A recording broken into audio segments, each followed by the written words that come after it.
Le plus grand plateau de jeux de l'Est de la France est à Mulhouse tout ce week-end. Pour sa 5e édition, Happy Game s'impose comme le rendez-vous incontournable des jeux de société, des jeux de construction, des jeux de rôle et bien sûr des jeux vidéo. Stéphane Gaudry, Bernard Stemmer.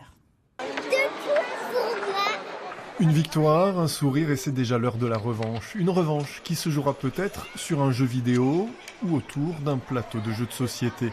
Imaginez-vous, dans le trône de fer au pied du mur, vous êtes un membre de la garde de nuit.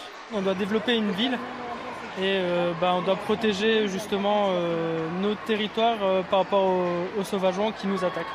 Jusqu'à dimanche soir, Happy Game célèbre le jeu sous toutes ses formes et pour tous les joueurs. Des joueurs de plus en plus nombreux, ils sont 10 000 attendus ce week-end. Un phénomène qui s'explique facilement. Tout simplement parce qu'on a un peu plus de temps. Du fait des 35 heures, ça fait ça aussi. Pourquoi ? Parce que je pense que le jeu crée un lien social qu'on n'a plus forcément sur d'autres choses. Et je crois que ça, c'est vraiment un gros facteur. Et c'est vrai que quand les gens sont ensemble en train de jouer, ça se voit. D'ailleurs, si vous voyez derrière moi, toutes les tables sont animées avec les gens qui rigolent. C'est vraiment sympa. Aujourd'hui, c'était même les scolaires qui remplissaient les allées du festival, car le jeu n'est pas qu'un loisir, il a aussi des vertus éducatives.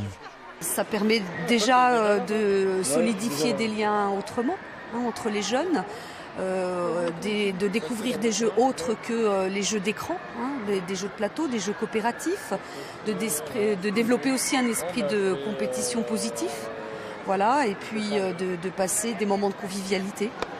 Une 60aine d'éditeurs et 30 associations locales seront là tout le week-end pour accueillir les visiteurs et présenter quelques 700 jeux au Parc Expo de Mulhouse.